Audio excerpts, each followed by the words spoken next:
Okay, so in the back, you guys are being a little loud, so just please pay attention to your noise volume as we go through today. Today is the last lecture, and we have next class will be review game.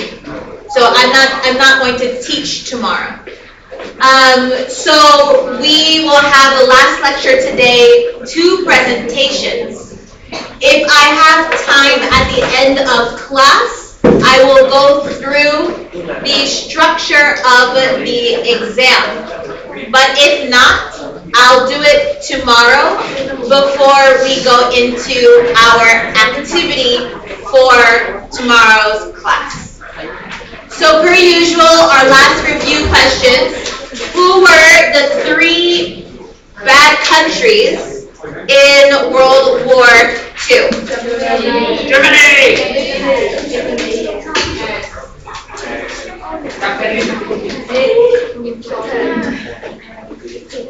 Good.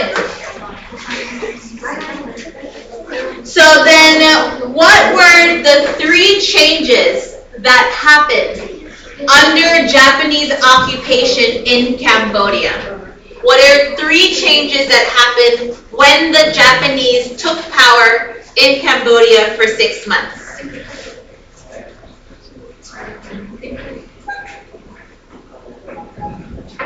Ooh, the silence.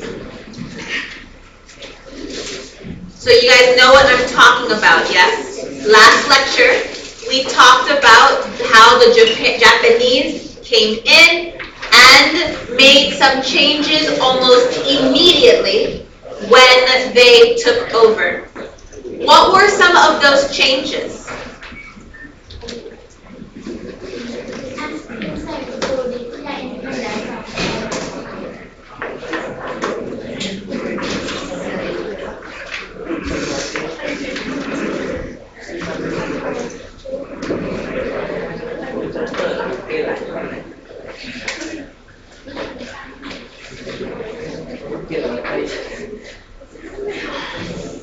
Good.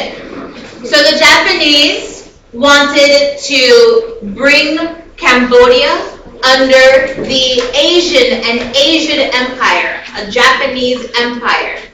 In order to do so, they needed to then ask King Sihanouk to declare independence from France so that they would end up being under the rule of the Japanese. That's 1. What is number 2? What's a second thing that happened? Look at your notes, come on.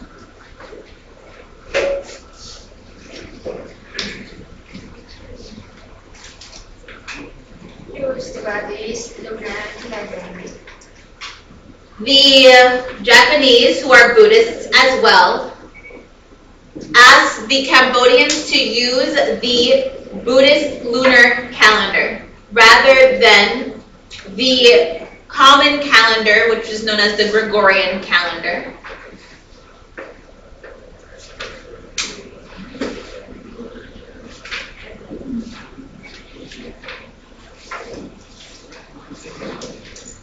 So to make sure that they made themselves very separate from the Europeans, they used the Buddhist calendar, which is very much not European because it is not Christian.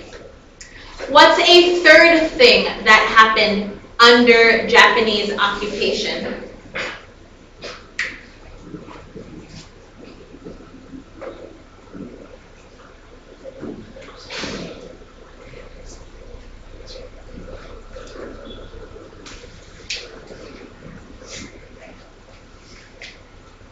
Why are you guys so quiet? Just look at your notes.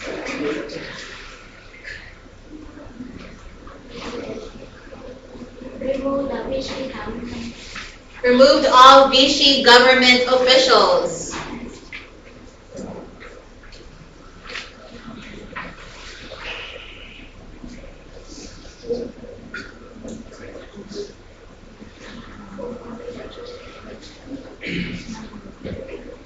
Okay, you guys need to study, or you need to not rely on your classmates to give the answer so that you can just write it down.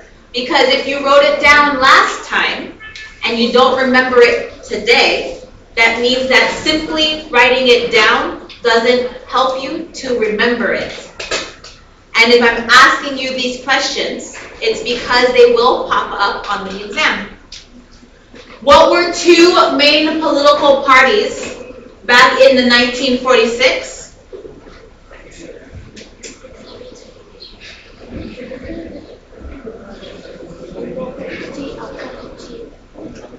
Democratic Kampuchea is definitely not a political party. I mean, part of it is correct, but I think you just named the Khmer Rouge, which is not a political party. It's okay. Not in the 1946 anyway. What were two main political parties in 1946? Democratic and Liberal.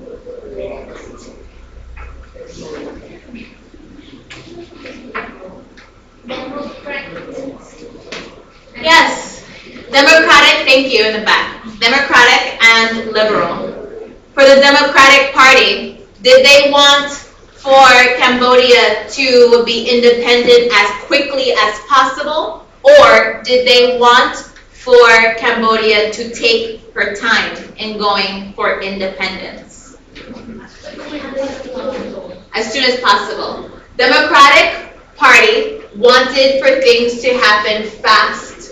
They were supported by people who had responsibilities, roles in the government.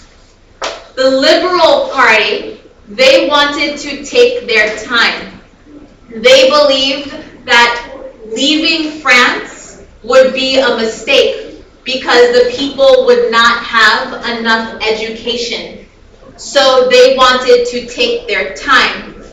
But it was also partly because by leaving France, you would also be cutting off many businesses that had benefited from their relationship to France.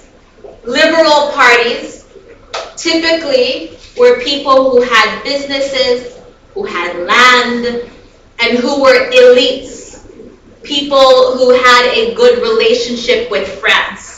So they did not want to see France go away too fast.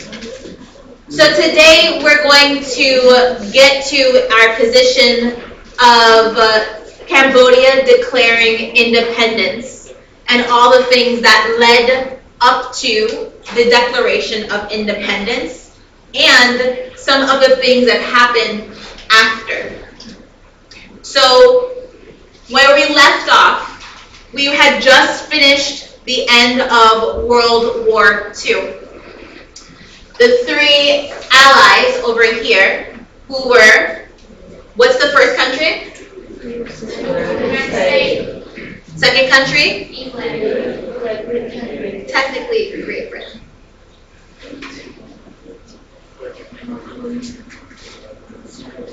And then the last one? I'm sorry, the last one? Thank you. Yes. And these guys made up the Allies. And we already named Italy, Nazi Germany, and then imperialist Japan.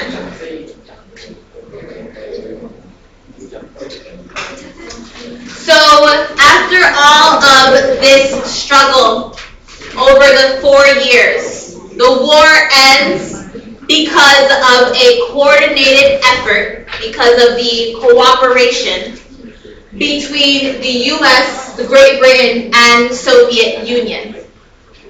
The U.S. and Great Britain were already friends. The Soviet Union, however, was an unusual and unexpected ally. They did not necessarily trust the Soviet Union. The UK and the US did not necessarily trust the Soviet Union, but knew that they needed them to help win the war. When the war ended, everybody was celebrating. Woo! End of war! We're going to regain, we're going to rebuild, we're going to try to get rich. And the Soviet Union was like, oh yeah, and I get to have some land, right? Because I helped you. You're going to reward me and give me some territory. And the UK and the United States were like, no, heck no. You're communist. We can't give you land because then you might spread your communism. And France, United States, UK, all the European countries were concerned about communism. Communism does not get along with capitalism and does not get along with democracy. Under communism, everything is owned by the state. Under capitalism, everyone can be a private owner of an industry, a company, whatever. Remember what we've been talking about when it comes to trade. If a European country wants to be able to make money, it needs to be able to trade with another country. And if it can't trade, then it cannot make a profit. Communism removes countries from that system, removes countries from trade. And France in particular was worried about how fast communism was spreading in Vietnam and in Laos and in Cambodia. If France lost Vietnam to communism, that would mean that France would no longer be able to use Vietnam for resources, would no longer be able to trade with Vietnam because things would all belong to the state and the state would not be as interested in trading with a capitalist country. They would not like each other. And the more countries that would go communist, the fewer countries there would be to derive economic profit from. The other concern was democracy. Under a communist system, as it was created, as it existed in these countries, in the Soviet Union, in Vietnam, democracy was not exactly on the table. So France did not like the idea of there being undemocratic countries that existed that would not value human rights. They believed that communism was against human rights and did not want for communism to spread. So remember, the definition of communism is when you have an ideology that believes that everything should be owned by everyone or by the state. And the person who was really enthusiastic about this idea was someone named Ho Chi Minh. Since I don't really want to go too much into Vietnamese history, this class is more focused on Cambodia, I just want to show a video of some of Ho Chi Minh's broad history and how he left, how he was born in Vietnam, left, and came back and started a movement. The questions that I would like for you to listen for the answers. What did Ho Chi Minh ask of the president, U.S. President Woodrow Wilson, during the Versailles peace talks? That is, the talks that ended which war? Which war was ended with the Treaty of Versailles?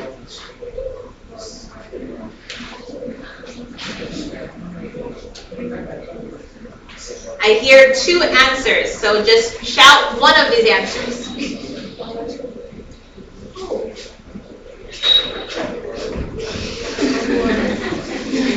You had 50-50 chance. When did Ho Chi Minh return to Vietnam? And then, because remember, the war didn't end with a treaty, it ended with the surrender of Japan. The Viet Minh took control of which city in 1945?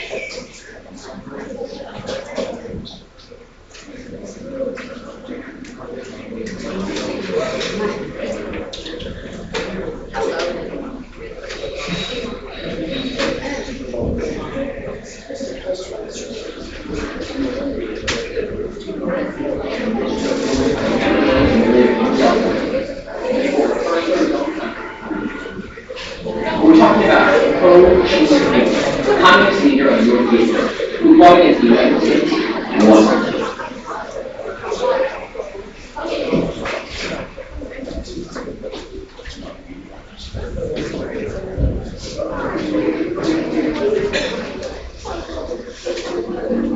Ho Chi Minh was born in Vietnam in central Vietnam in 1890. Vietnam at that time was part of French Indochina, a colonial possession of France. The future Ho Chi Minh was a good student, and according to the Confucian tradition, was given the name Len Hap Han, which translates to the accomplished. As a young man, he went decided to see the world, so he hopped a French steamer and worked as a kitchen helper under a fake name. Specific details are sketchy, but it seems the future revolutionary knocked around for almost a decade. While living with parents, Ho Chi Minh worked as a photo retoucher, like Photoshop before there was Photoshop, but he was also politically active. He tried to petition U.S. President Woodrow Wilson during the Versailles peace talks. Ho Chi Minh's request that Vietnam be granted independence from French rule. Wilson didn't even acknowledge the young Vietnamese national. It wasn't long after that Ho Chi Minh joined the French Communist Party. A few years later, he was to the USSR while posing as a Chinese merchant in Chennai. After studying communism in Moscow, he moved to Canton, China, calling himself Wen-I Ku. Are you keeping track of the number of names this guy used? Because I lost count. He returned to his native Vietnam in 1940. He's been gone almost 30 years. He finally began to call himself Ho Chi Minh, or bringer of light. And what did he do?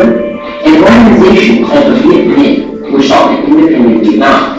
The Viet Minh took advantage of the chaos caused by World War II, and in 1945 seized the northern city of Hanoi. Ho Chi Minh became the leader of the new democratic state of Vietnam.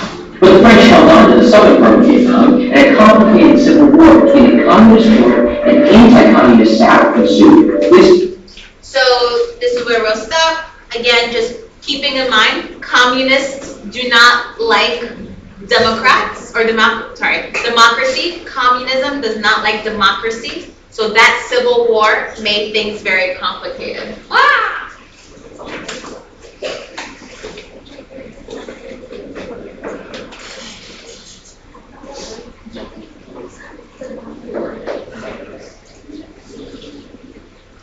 Okay, so what did Ho Chi Minh ask of Woodrow Wilson during the Versailles peace talks?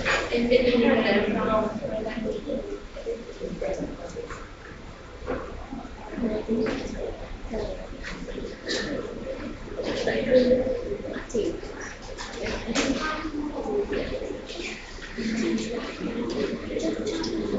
did Ho Chi Minh return to Vietnam? 1914. And the Viet Minh took control of which city in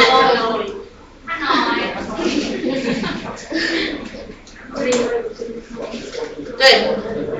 So, as was mentioned in the video, Ho Chi Minh created an organization called the Viet Minh, which was promoting communism and putting forth communism as the main ideology to rule the northern half of Vietnam.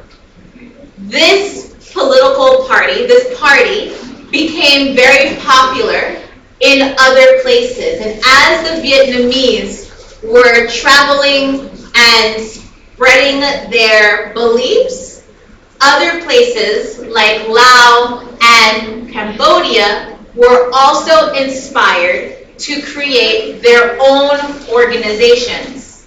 They were talking, the Khmer Isaraks were talking to the Viet Minh, they were exchanging information, learning about communism, so things were spreading. Eventually, the different organizations came together under one large organization called the Indo-Chinese Communist Party. And this Indo-Chinese Communist Party had the three countries, the three individual organizations under one large organization. So the Viet Minh, the Vietnam Workers' Party, the Lao Itala, and the Khmer People's Revolutionary Party all came together and created the Indo-Chinese Communist Party. Now this is, to me, such a cool photo because you can clearly see the different countries represented, Laos, Vietnam, and Cambodia, and all coming together to create this one, I'll let you read, everybody's reading that to create this one giant organization to promote communism.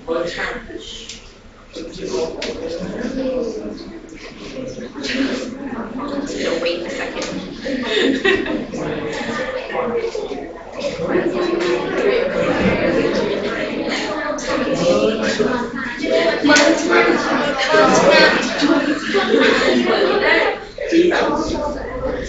Okay, so with all of this organization coming together, you have now communism that is starting to really get strong in Indochina. And this is really upsetting to France. France does not want for communism to grow. And basically, King Sihanouk uses the fear that France has of communism spreading to then get France to allow for Cambodia to declare independence. Basically, he says, unless you leave all of this anti-colonial, anti-French sentiment is only going to get worse. And if you want to get into a war, sure. But if you would like to avoid more deaths and more war, especially after having come out of World War II, it might be better for you and for Cambodia to give us independence so that we can fight communism ourselves and we can manage the region ourselves. So the French finally give King Sihanouk back full control over the Cambodian army, foreign affairs, the judicial system. All of this now is finally back under total Cambodian control. And King Sihanouk decides that in exchange for freedom, France wants to make sure that Cambodia will be democratic, not communist. And the way to prove that Cambodia would be democratic was to have elections for the National Assembly. And Sihanouk is like, cool, I'm totally about that, but I do not like my role as king. Remember that he was reduced in power because of a constitution that was written. He went from being an absolute monarch, a monarch with all the power, to one that was a constitutional monarch, a monarch with just the ability to protect the Constitution but do nothing else. So he was like, you know what? You can have my crown, Dad, and I will start my own political party under the name Sencom. So he comes together, brings all of the he brings together certain groups of people, specifically those who were under the Liberal Party. Remember, the Democratic Party won, and he wasn't exactly a fan of the Democratic Party.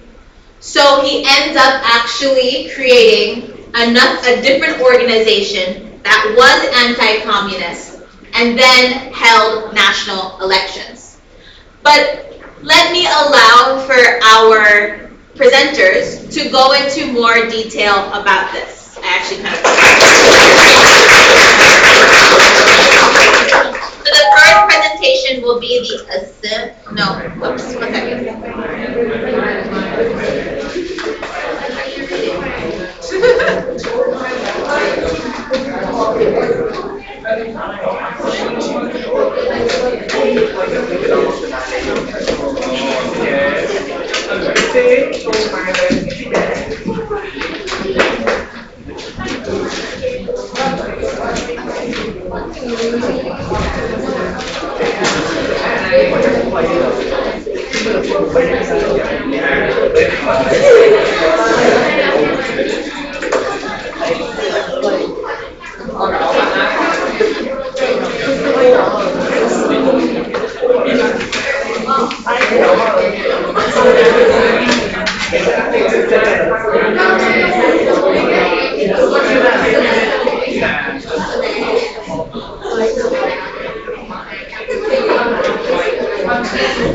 one This is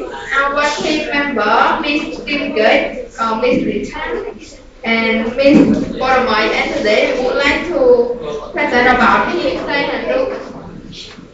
Sihanouk's role in independence of Cambodia from 1941 to 1955. And this is our content. The introduction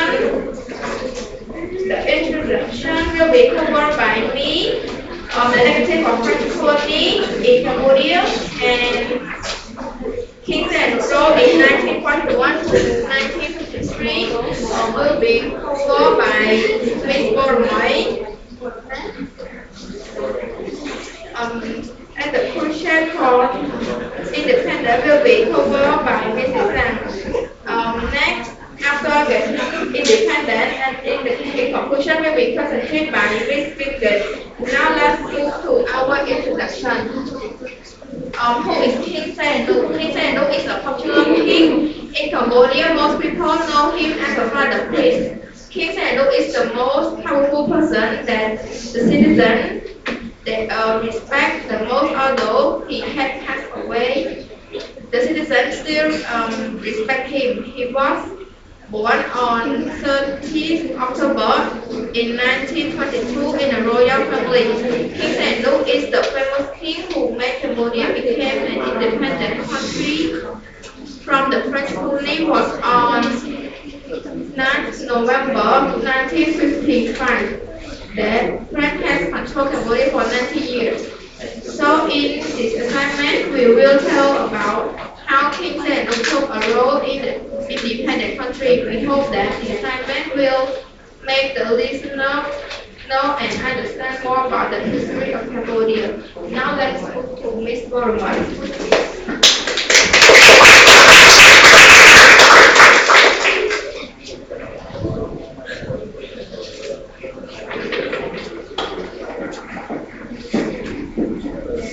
My part is the negative of the French colony Cambodia. French oppressive on the Khmer citizens seriously. French recruitment of Cambodian people into the French military, and they get the Trans province given to Thailand. French cut out Khmer territory of Cambodia grounds and the land to Vietnam. French have brought Khmer law, material and Khmer heritage to France. King Sihanouk ruled in 1941 to 1953. Before King Sihanouk became the king of Cambodia in 1940, the citizens disliked the activities that French take the tax from Khmer people. Is it the reason that Khmer people to stand up a resistance movement against the French that led the country in turmoil? So King Sihanouk became the king of Cambodia in 24 April 1940 to prepare the country for peace. On 1942, Japan attacked Cambodia because Japan staked a claim and detained France. So King Sihanouk get the first independence for 7 months and 4 days. In 1947, King Sihanouk started to establish the first constitution in the country to make people to respect the rules, such as to teach people to understand the rule or discipline.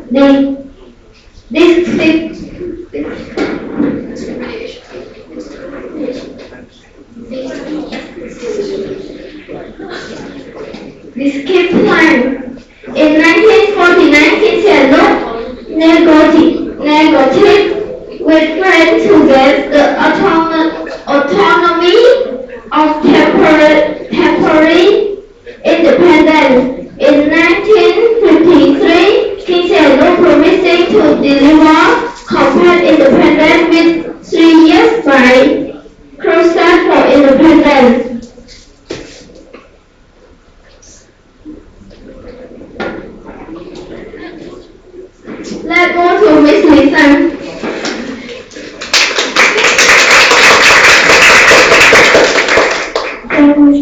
were recorded by me, and my part is going to talk about the process for independence. Casing in the process for independence has two parts. The first part is about the outside country. The second part is about the inside country. So I will talk about the outside country. Kiseno is promising to deliver complete independence within 3 years to his people. On 9 February 1953,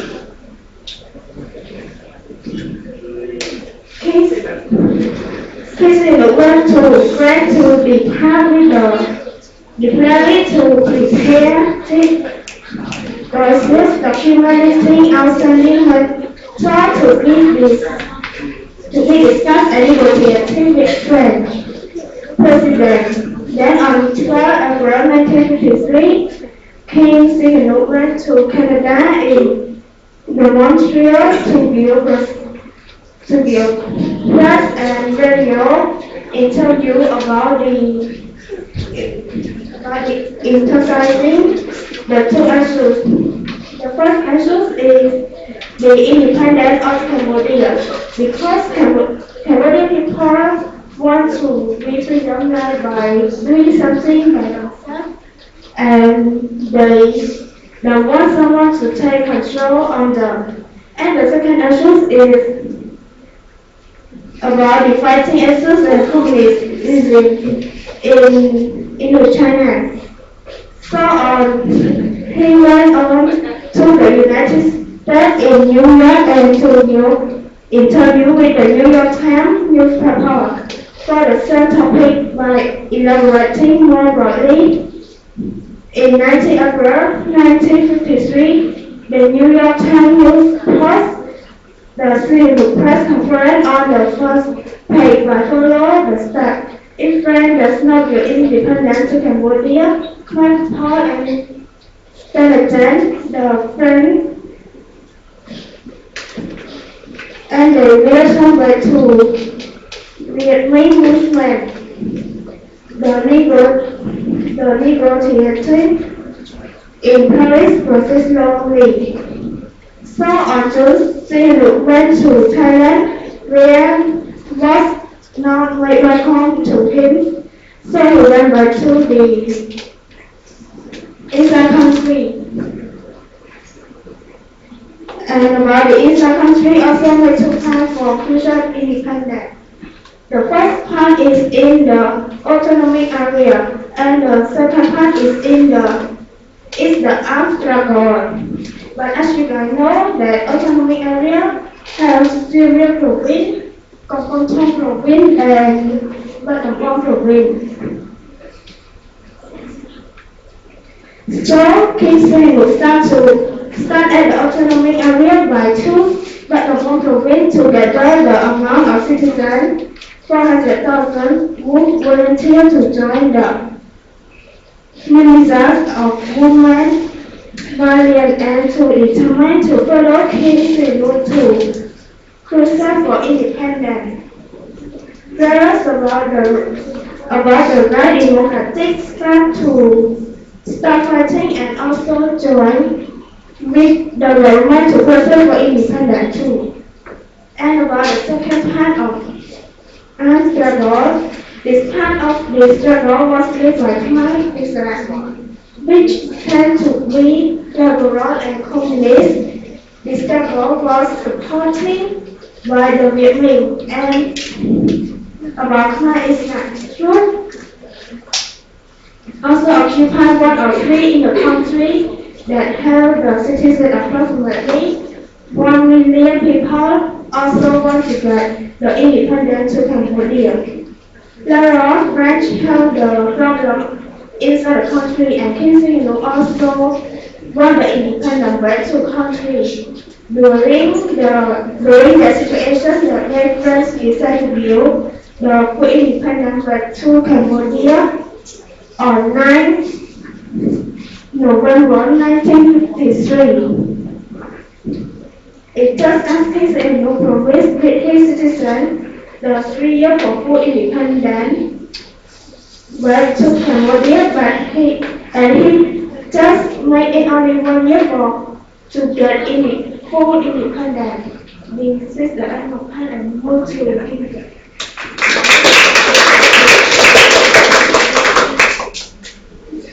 Thank you, Ms. Desan, for inviting me. Now let's turn on to the after get independent.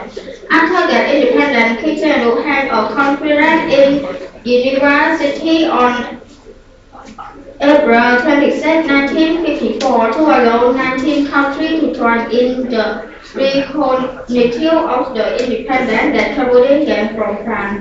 King Sihanouk had ordered to construction of a women island to commemorate the day that we got independence from France. King Sihanouk also defined on the 9th November every year to celebrate on Independence Day. King Sihanouk started to create his party called Sankong in 22nd May 1955, and in 11 September, King Sihanouk also created his election. Now let's move to in conclusion. In conclusion, King Sihanouk is a father prince of Cambodia because of his success for independence is a gospel that made Cambodian country not under control by the other occupant or colony from other countries. And he has made Cambodians the more recognized by many countries and made Cambodia become the country of peace.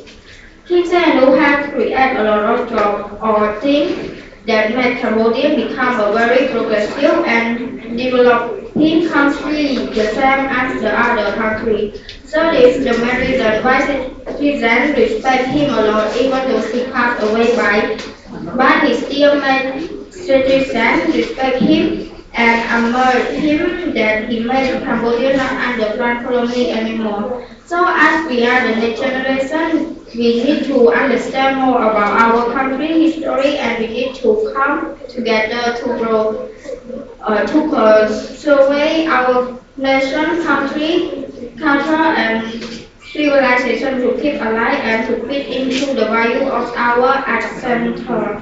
Now is the end of our presentation. Here is our reference and thank you everyone for paying attention.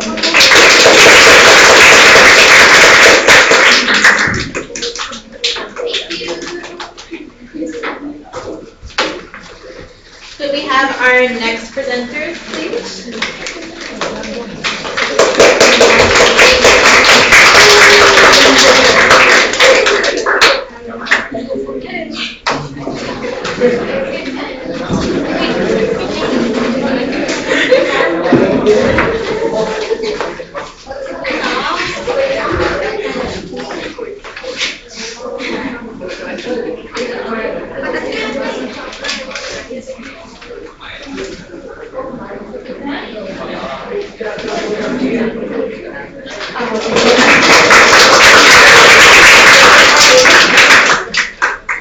Good afternoon, History-Mitsy, and good afternoon, everyone. We are the last presentation, and here is our topic that talk about the assembly, election, and the race of the prince in the 1950s.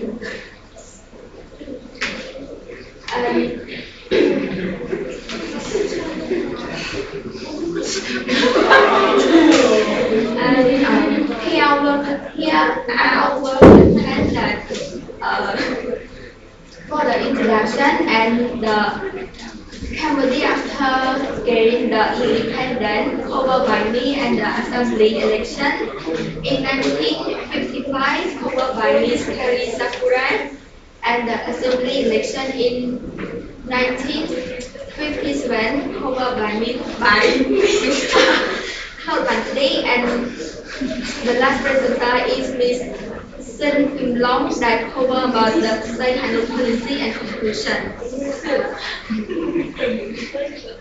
First, let me talk about the introduction. King Norodom Sihanouk has been the twice crown monarch in the history of Cambodia and has been a politician intuitively intersected over 60 years ago.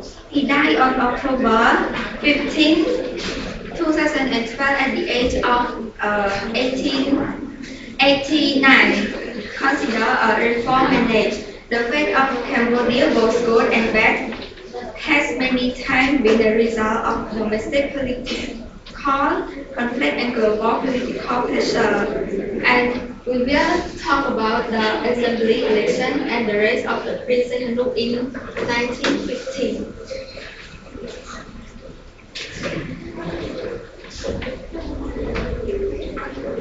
Uh, After the Cambodia gained full independence in 1953 by King Sihanouk, he had the right claim to the to responsibility of Cambodian before Vietnam became its ruler. Is that? It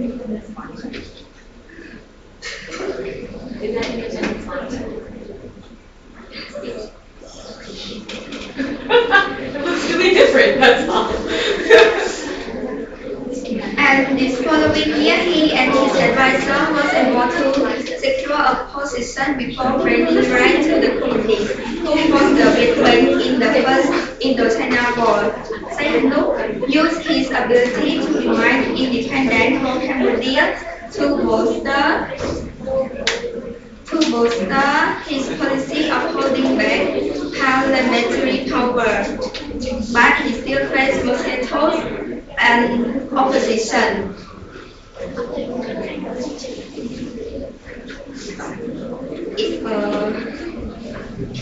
The opposition policy were against the powerful king. In order to solve the problem, he made a referendum on the people in an effort to gain independence and thus made his referendum successful. The success was that many people supported him, but the opposition still working against him. In March 1950, he dropped a bomb called atomic bomb, and no one thought he was a drop-in because he participated in the citizenship policy of Sihanouk. But because he was tired of the nepotism of politics, he also announced the formation of the Sangkum. Now let's move to the assembly election in 1955, covered by Ms. Chris Sakura.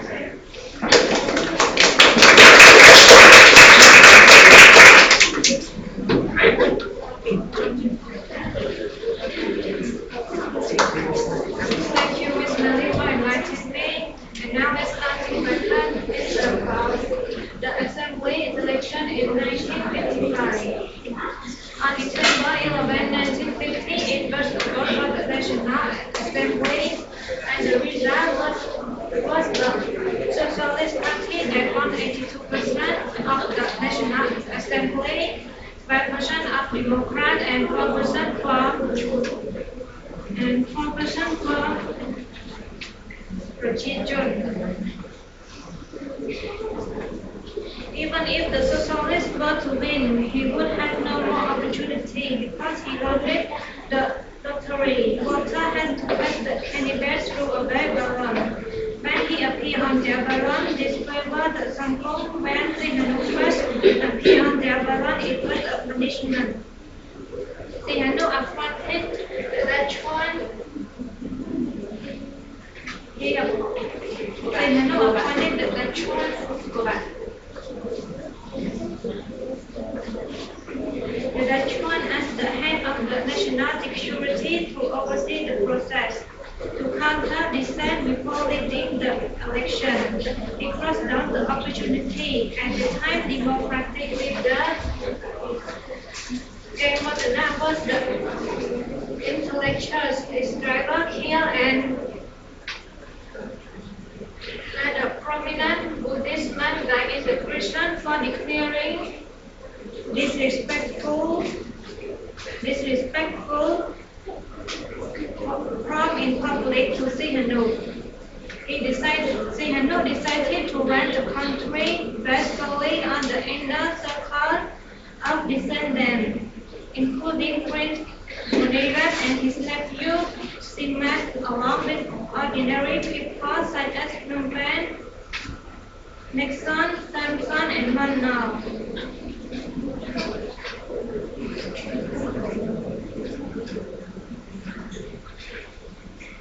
In honest time, socialists is not as equitable to work for the common the poor, while the rich and the powerful enjoy the fruit of the virtues.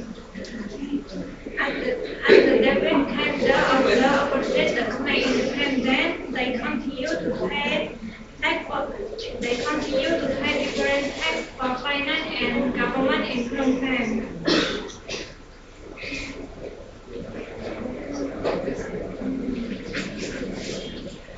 Cambodia has been traversing a political spectrum, but Sihanouk has blocked opportunities for social change as people are developing in the world of the region. This pluralist has also done a wonderful job for reaching out to the people, sometimes unbuttoning their best to make the growth of too weak, so well of betting on new public work project. It's a cheap theater, but it works. After Sihanouk climbed independence from France, he decided to return his throne to his father because he wanted to be a politician by election like other countries. In 1970, Prince Sihanouk was voted out of which called the National Assembly by people who trusted him and the member of the group. This is the end of my part. I would like to invite Mr. Savante to read.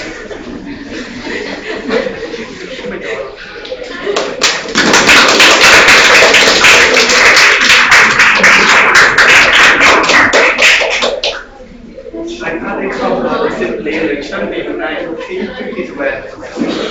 In September 1957, because of the democrat were exposed Sihanouk policy, he requested by leader of the party to debate on the ground in the Royal Palace in Phnom Penh. A large crowd gathered and the broadcaster were playing on the speaker. At the end, Democratic were unable to articulate their idea, and finally the Democratic appear and disappear from politics. The next 2 years, Sihanouk government still plan to continue again Saigon and Bangkok with the knowledge of the United States. Sihanouk was labeled pro-communist by the United States in the Cold War environment. In the early 1960s, Sihanouk formed a strategic alliance with the element of Cambodia as well as with communist China. This arrangement has four short-term effects. The first is the imposition of the left of Cambodia's free media, the tolerance on the part of the government toward left-wing teachers in Cambodia school. The second was the parliamentary election of the many educated in France. The third, in 1963, Sihanouk decision was cut out U.S. economic and military assistance and moved nationalize Cambodia bank and country export-import trade. The fourth, Sihanouk pardon for most leftists in Cambodia could have survived the 1950s and the early 1960s by not sending to the jail or shot. After his father died, King surrendered in the 1950s. Sihanouk named himself Cambodian Chief of State with his mother Queen Gosama. In the recent history, Cambodia has been a victim to Vietnam even. In order to avert Cambodia out of the war, in the 19th century, King Sihanouk attempted by play against each other. Between 1961 and 1970, his policies saved thousands of Cambodian lives. The Vietnam War the Cambodia economy and growth they had moved out from the office. In the 1955, 200,000 of U.S. troops walked into the South Vietnam to pop up the Saigon government and to prevent the communist victory. This time, to add on my part, I would like to invite the floor.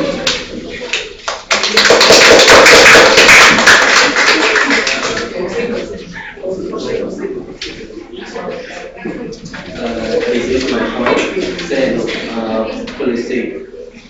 As you know, it was very difficult to rebuild Cambodian politics and society in same time, regardless of the ceremony or his voice. On the other hand, I look at 1960s regarding the fall of Green Mike from one of exaggerated the importance of his opposition, especially among the communists. The priest as possible and his secret allies with North Vietnam. One of the passageway of those policies was his distrust of the United States, Thailand, and South Vietnam. Between 1970 and 1971, the post-Sihanouk government tried to drive them out of the country. And in 1970, thousands of Cambodians that as a result of the Vietnam War that swept through Cambodia. Sihanouk effort to keep Cambodia independent and to avoid the Vietnam War was unrealistic, and his expectation of the true friendship from the communist power were brutal. The two most consistent perspectives of Sihanouk domestic policy were the dissent and his tendency to identify his rival with foreign power. There is no true traditional of pluralistic politics in the country, and throughout of the generation, the opponent of Sihanouk are seen as a matter of treason. Sihanouk was an avoid politician who liked to keep his opponent in balance, seemingly favoring the first and then the next. He put himself in the middle of Cambodian political spectrum, supposedly a three-cycle on one side and conservative commerce on the other. And let's move to conclusion. To conclude, Sihanouk was a king that has a leadership skill and has good point of Cambodian such as he gained the independence from French for Cambodian and developed country into the prosperous country, but he also had bad points such as he dropped the Bob Steele, which is automatic boom, and he used many tricks in politics to get successful and powerful. So we should follow his footsteps on the good point and edit his bad point to be better. And this is our reference. And thank you for your paying attention.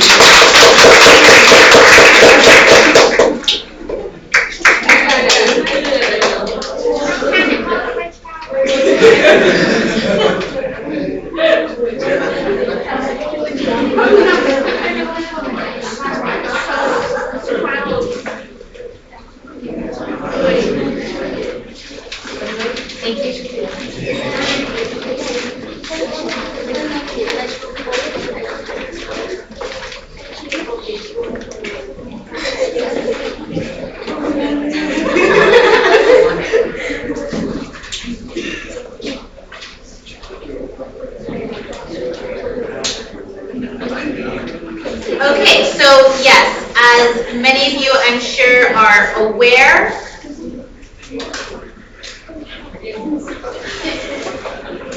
When King Sihanouk was turned into a prince, he ended up focusing a lot on building up Cambodian infrastructure, building up Cambodian architecture, and putting on display a lot of cultural things of Cambodia.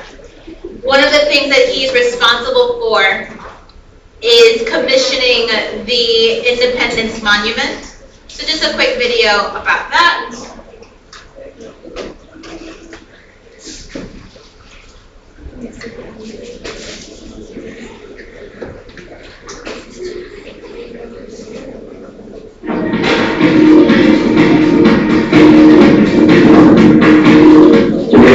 Trước bác bị tật, số lòng chủ động em nên là trận phần tiếp vì càng tí tá nhẹ ở về.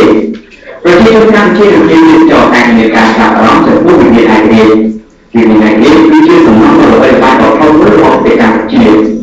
Sau khi ngay như cử đã còn đang chỉ nhận hàng xong bệnh viện này thì hay là hai với bác chỉ nhận hàng xong bệnh viện này thì rồi cái các chiếc đó được lại cái kèm cùng là bác không năm mà bốn rồi vừa hàng sắp bầy để bạn vừa làm xem lúc chỉ nhận được một trong hàng tiên tí ác gì phong tài để làm một con rồi làm lắm để ông bà đã đi sớm bắt ở cái bể để ông viên nặng lâm chia để ông một trang xây dựng các trang rồi sầm đặt xe lúc bằng được cái chất ở các bạn giải phóng máy chút lo áp hiện đang là chỉ là bảo dùng cho nghĩa rồi đi qua một máy đi sầm đặt máy nước tùng được tại chỉ là bài bất nâng thành một cực nước tiếp tục vươn sâu dần lên xung quanh đây thì để một cái cam chia để làm hàng một mát ở chặng đường ngã cá sau đó xe lúc có lâu rồi quán người bằng các bạn giải phóng máy ở trên một dòng lâu quán người bằng là cả để làm một món và rồi một cái với người khai một bộ rồi bằng cho làm có để tất sáng với rồi bà đàn lúc ban có lọt chiều so với để làm một món và rồi làm thật là mùi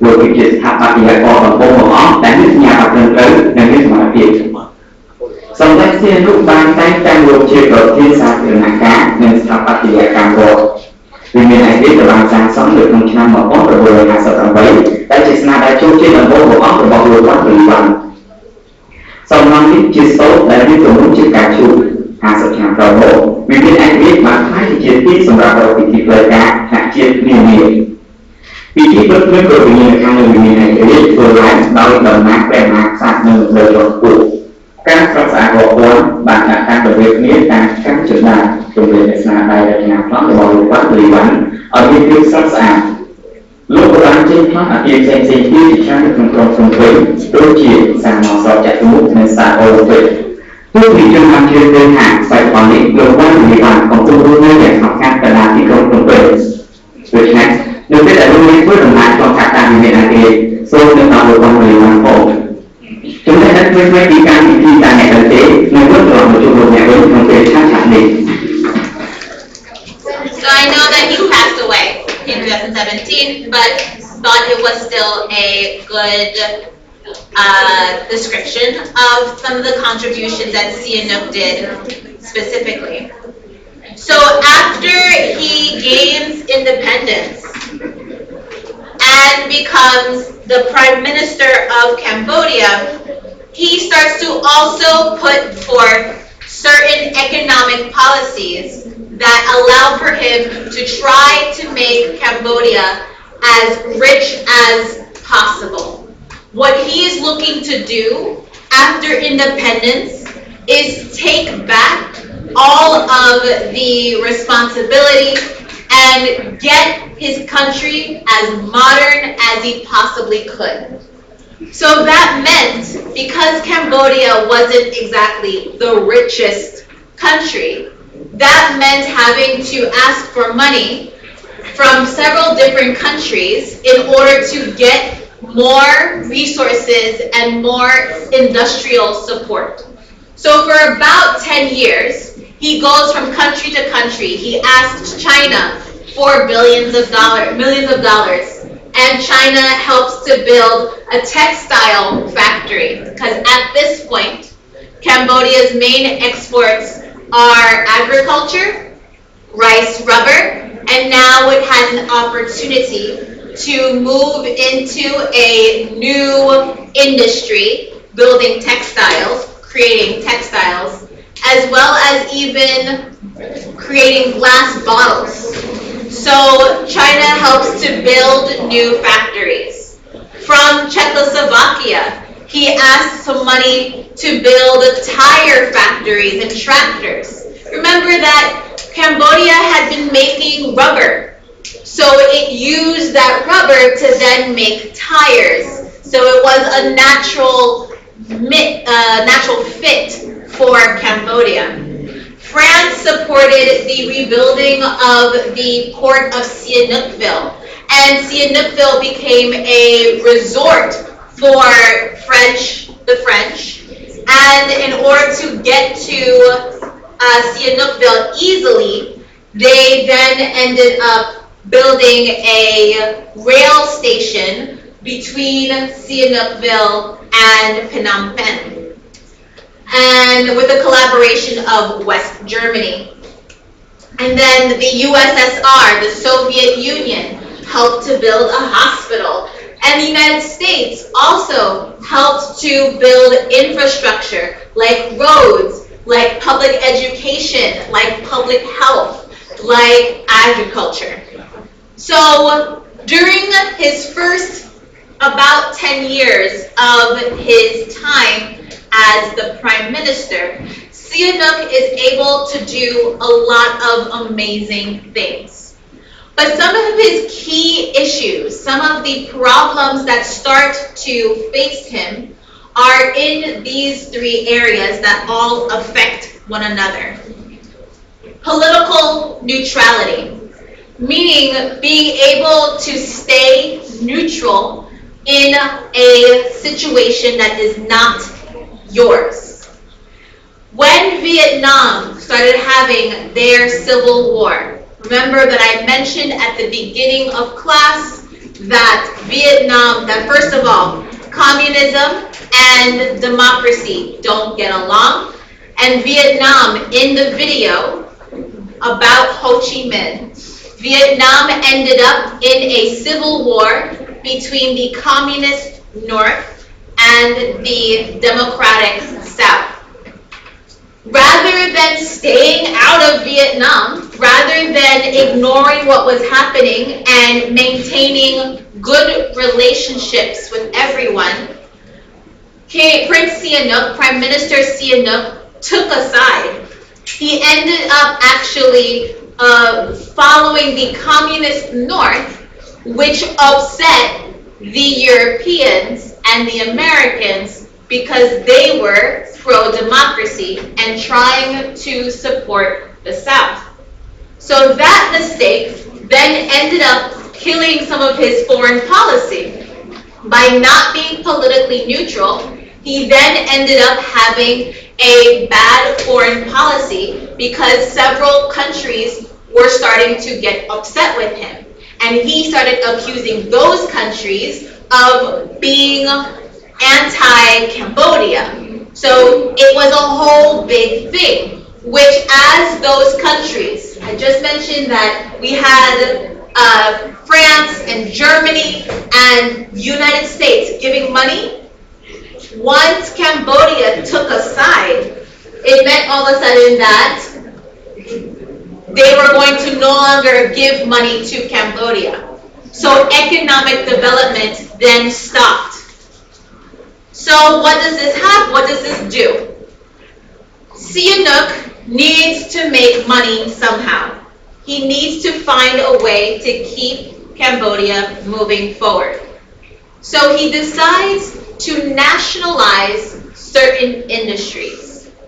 By nationalization, it means to take what were previously private industries and put them under state control. When you nationalize something, you put it under the control of the country. And what did he put under the control of the country? He put several different things, but the one I will focus on is rice. Rice was still one of the top exports for Cambodia. and had been steadily growing in exports from 1955 to the 1960s.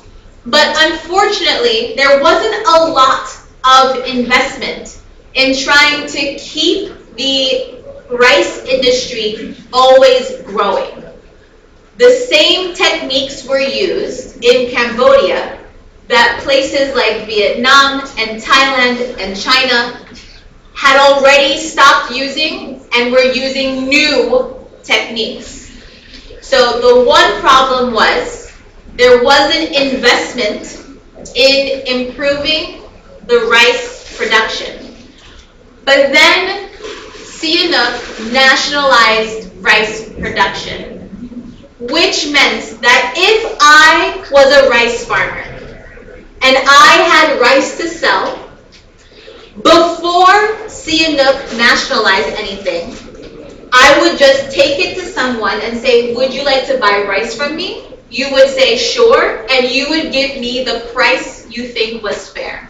I would be able, usually, to make a profit selling my rice to whoever is interested. And I would go home with a little bit of money.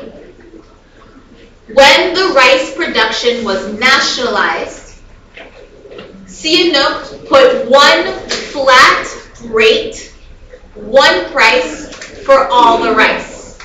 So you could not actually charge a little more in order to make a slightly bigger profit. Rice farmers are not exactly rich, right? They're not millionaires. They're little rice farmers trying to make a living off of very little. So the fact that Prime Minister Sihanouk decides to set the price, making it actually extremely difficult to make any kind of profit, the rice farmers started to lose money and started to lose their livelihood. So then a black market started to come up for rice. People would just be like selling rice and they would sell drugs. Hey, Vietnam, do you want some rice? Sihanouk doesn't know about this, but I'll give you a good price if you help me. So people started selling rice to Vietnam illegally.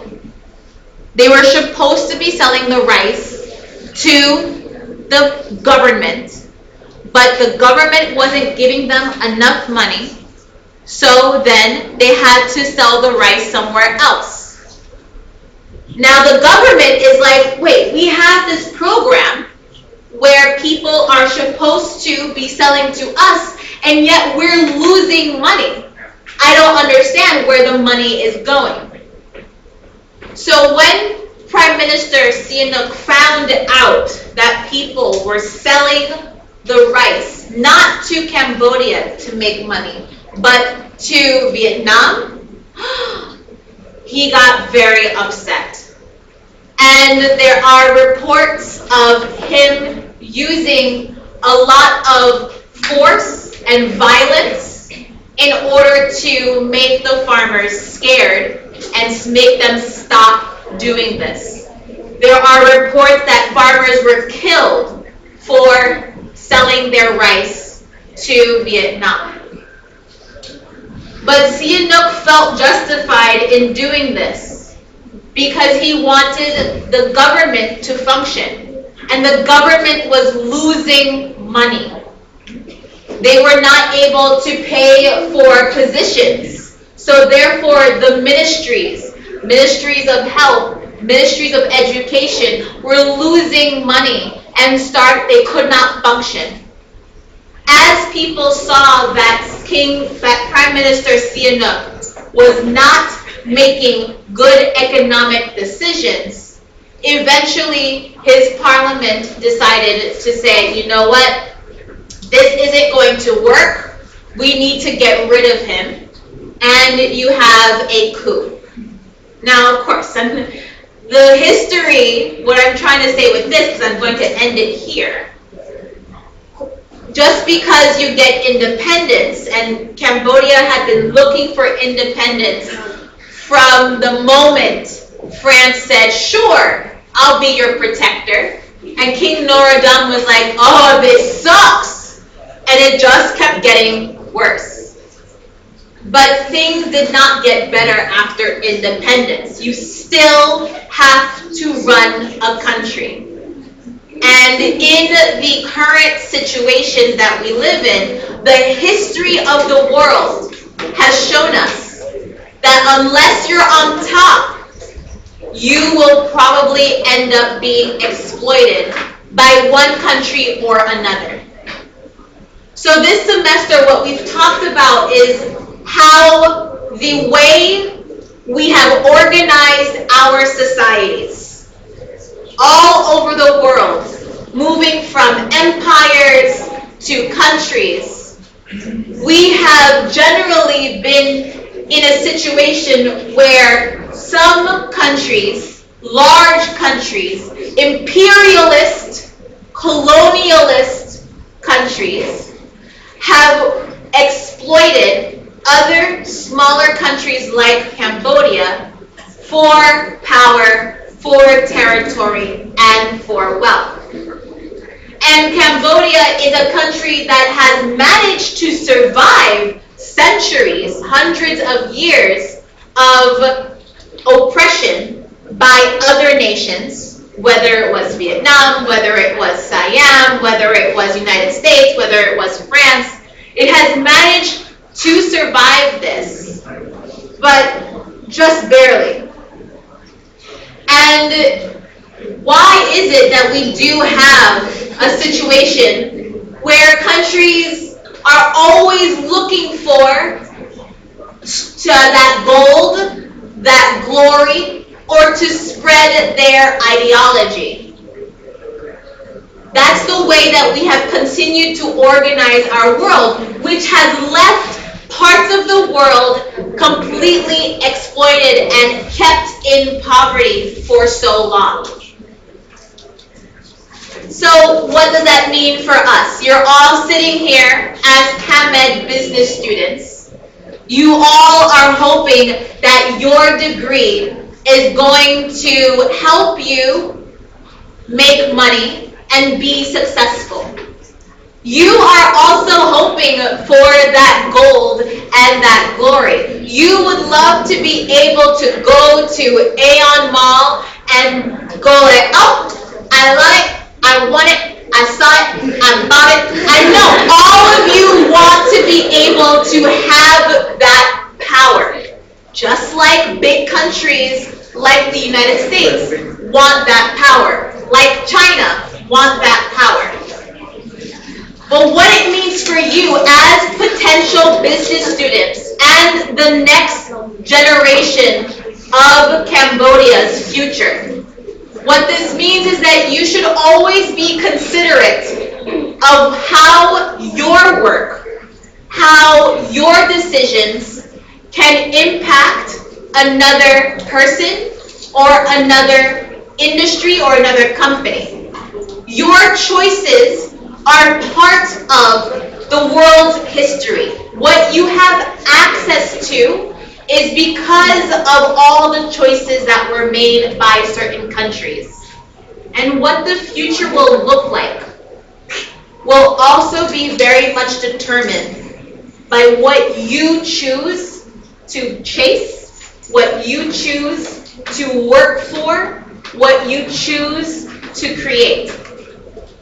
So for the next 3 years, for your future 3 years here at CAMED, I do hope that as you are learning, you're also thinking about, is this the only way things have to be? Is there an alternative way that I can move through the world? Is there an alternative way that I can make money? Is there an alternative thing that I can do that might help me help others and not exploit others? So I'll end there with that. For our next class tomorrow, I will go through the way that the final is broken down, but just know before you leave that it has 5 sections. and that all the questions are basically going to come, not all the questions, I'm sorry, a good third of your questions will come from your homework and the worksheets. So if you have not done the worksheets, I recommend that you go back and study them. If you did not get a good grade on your homework, I recommend you making sure that you are good with your homework. And then tomorrow's activities, I will make sure that you understand how the final relates to the activities. So I'll see you tomorrow.